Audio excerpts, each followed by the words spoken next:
संकट में साथ देना, short motivational stories in Hindi. यह कहानी एक गांव की है जहां लोग एक दूसरे के सहारे जीने का तरीका सीखते हैं।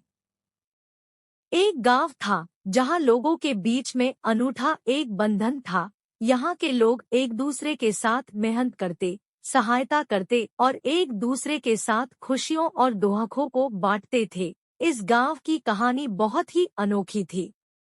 एक बार गांव में एक नया आदमी आया। उसका नाम राम था। राम बहुत ही निराशाजनक हालात में आया था। वह एक छोटे से गांव में दूर रहते थे, जहां उनका परिवार बीमारियों और तंगी में फंसा था। उन्होंने सोचा कि वह इस गांव में आकर नए जीवन की कोशिश करेंगे। राम गांव में आकर एक आदर्श बनने के लिए प्रयास करने लगे। वे हर काम में मेहनत करते, दूसरों की सहायता करते और सबके लिए प्रेरणा स्रोत बन गए। दूसरे लोगों की खुशियों और दुखों में भी वे सहभागी रहते। एक बार गांव में बड़ा दुख का समय भी आया जब गांव के मुखिया का बेटा अचानक बीमार पड़ गया। उसकी स्थिति गंभीर थी और उसके परिवार को इलाज के लिए पैसों की आवश्यकता थी, लेकिन गरीबी के कारण परिवार के पास इतनी धनराशि नहीं थी।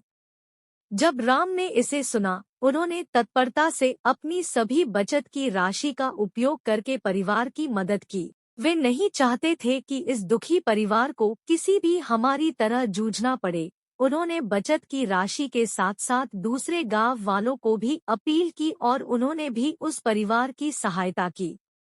इस आपातकाल में गांव वालों ने एक बड़ी टीम बना ली। सभी ने मेहनत करके और अपने संगठन के साथ मिलकर इलाज के लिए पैसे इकट्ठा किए। थोड़े समय के बाद बेटे का इलाज हुआ और वह पूरी तरह स्वस्थ हो गया। इस घटना के बाद गांव वालों के मदद करने के इरादे एक दूसरे के साथ और भी मजबूत हो गए। यह उनकी सद्भावना, नेकी और सामर्थ्य का परिणाम था।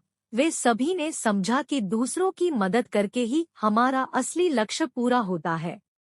वह गांव अब एक परिवार की तरह था, जहां हर कोई एक दूसरे का सहारा था। यहाँ के लोग अपनी खुशियों और दुखों को साझा करते, एक दूसरे की मदद करते और अपने संघर्षों को साथ में झेलते थे। वे सब मिलकर इस दुनिया में एक सुंदर और समृद्ध जीवन जीने का तरीका सीख गए।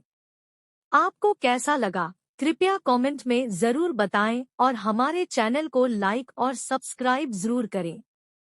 आप इसे शेयर भी कर सकते हैं। धन्यवाद।